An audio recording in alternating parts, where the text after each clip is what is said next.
Dan McLellan reporting for 619sports.net, where the San Diego Chargers have just defeated the Miami Dolphins 26-16. That is the good news, because the Chargers are now 3-1 on the season, and unlike last year, they are winning the games they are expected to win. And ultimately, if they continue to do that, they should make the playoffs as opposed to missing them last year. However, there are still a lot of things for the Chargers to work on.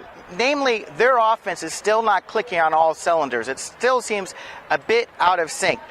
They had to settle for 4 field goals today. So far, Nick Novak, who was signed after Nate Kading tore his ACL, is 6 for 6. So that's an extremely bright spot for the Chargers. Another bright spot is Phillip Rivers had a very good day, very efficient, didn't throw any interceptions.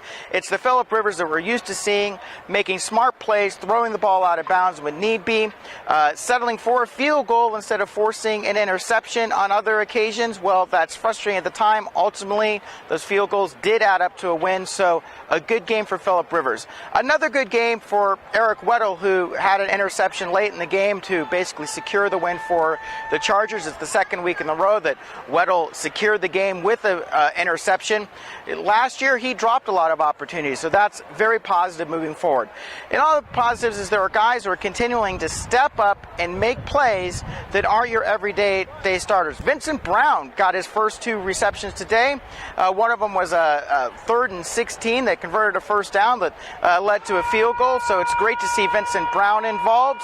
Randy McMichael continued to perform well. McMichael has now been active 8 times in place of Gates, or 7 times in place of Gates over the last 2 seasons, and the Chargers are 6-1 over that period of time. So McMichael is one of the many players that just continues to step up and make a difference for the San Diego Chargers. Bottom line moving forward, though, they are going to have to convert their opportunities in the red zone into touchdowns on a more consistent basis. They're going to see some more dynamic offenses and some better defenses moving forward.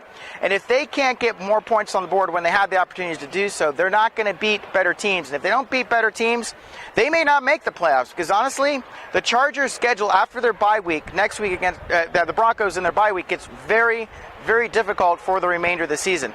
That's why next week's game, divisional game against the Broncos, is all so very important. If they win next week and they get out to 4-1, I think we can actually call this a fast start. I said at the beginning of the season I would call 3-1 a fast start, but I think based on the teams that they've played so far, that right now you can call it a solid start, a good start, but a true fast start will be to beat the Broncos and get off to a 4-1 start. And then do that, get some rest in the bye week, get healthy, then I think the Chargers are going to be in good shape. Dan McLellan reporting for 619sports.net.